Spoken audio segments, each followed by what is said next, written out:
Good morning, everyone. It is Kim Williams here from Flourish R&R for your weekly energy and oracle card. For those who haven't come in and seen this before, please take note that while the reading is for the week beginning the 16th of February, at any given time if you come across this video, there's a message in it for you. Okay, so just stay put, have a bit of a listen and see what comes on through. Now, first things first, I've actually got some new books, but I'm not going to take you through every single one of them. But I want to read something from the Mindful Witch that might be really helpful for some of you who struggle with regards to trying to figure out where you fit. Modern witch, traditional healer, whatever. I've literally just read it and it hit the nail on the head, and then we'll go into the energy overview and then the cards. So bear with me a sec. So in the front of this gorgeous book here, which I'm going to order some more of, it said, "The modern witch creates her own unique magical game as she goes. She's not beholden to any one particular idea about the practice of witchcraft. She embodies the word eclectic, gleaning her inspiration where she finds it, pulling from ancient philosophy books, popular blogs, or her yoga class as she sees fit. Not surprisingly, mindfulness has grown to become a deep source of inspiration for many, a modern witch. Living mindfully brings a new level of peace and self-acceptance to anyone trying to stay true to who they are and live the most magical life." So this book is absolutely gorgeous. Like, some of the artwork is just stunning within this one. And it doesn't even have to be, if you're not a witchy person, which is fine, and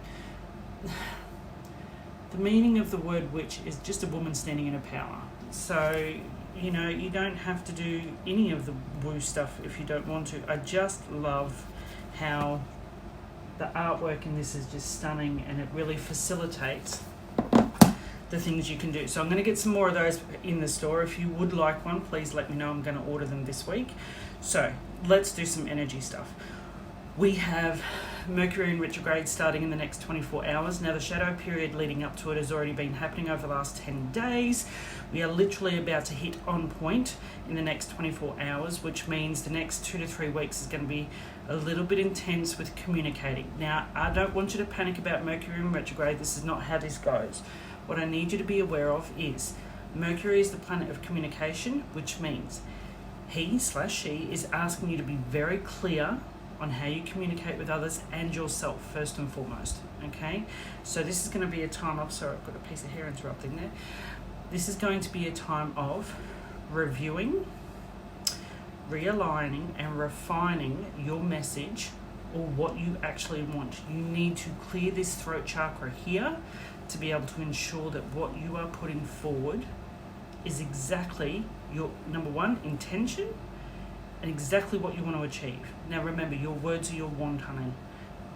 Okay, so you need to ensure that what you are putting forward is exactly what you want.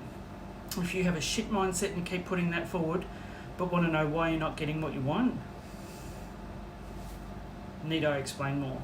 So Mercury in retrograde is a great time for just introverting, going inwards, making sure that your inner world goes and matches your outer world. It's about making sure that you are clearly providing the message that you need to.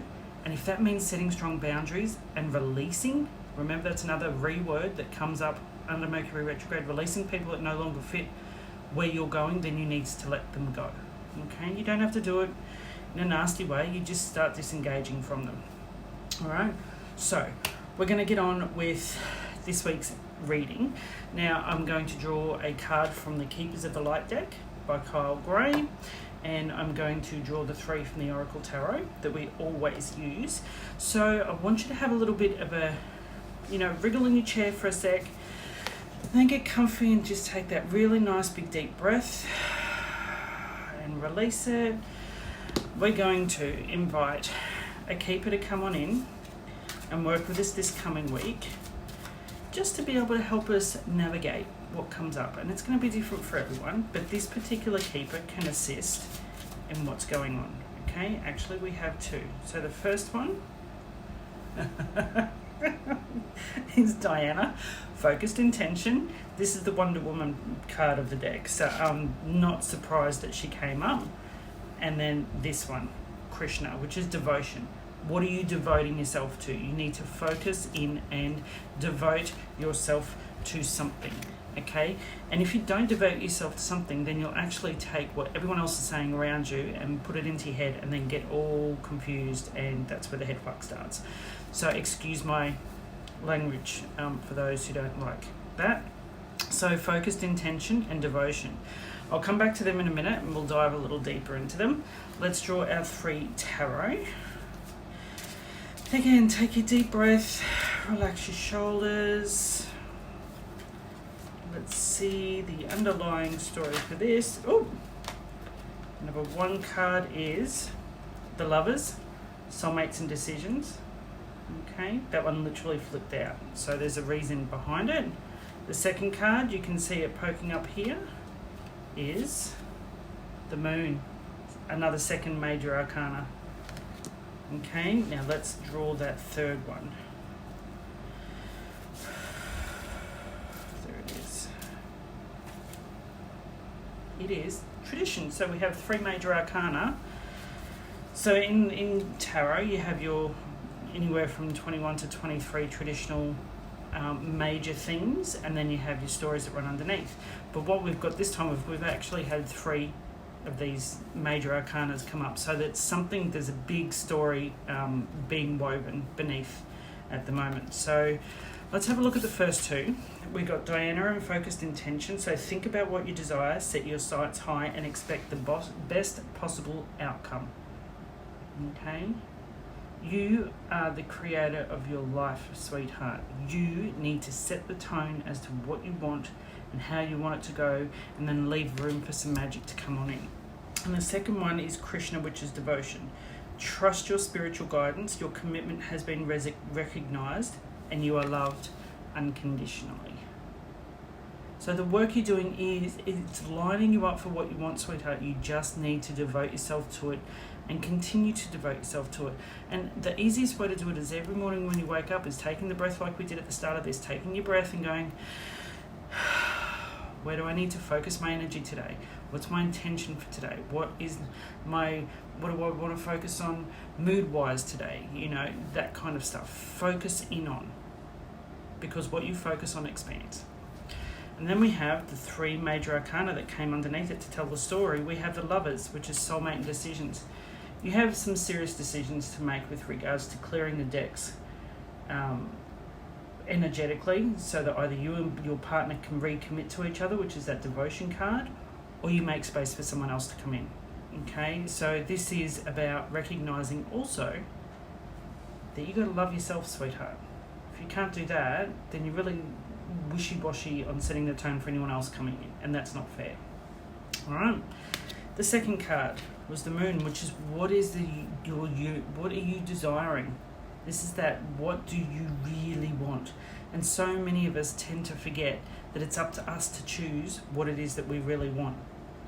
Okay, what is it you absolutely want to have in your life? What do you want your life to look like in 5 years' time? What do you want it to look like in 3 years' time? What do you want it to look like in 1 year time? Okay, that's where you can start it. And you know you've had that pull towards something, you can't explain it, but you've been led, and you take that first step and then you back right off because you're not sure. Honey, follow the breadcrumbs.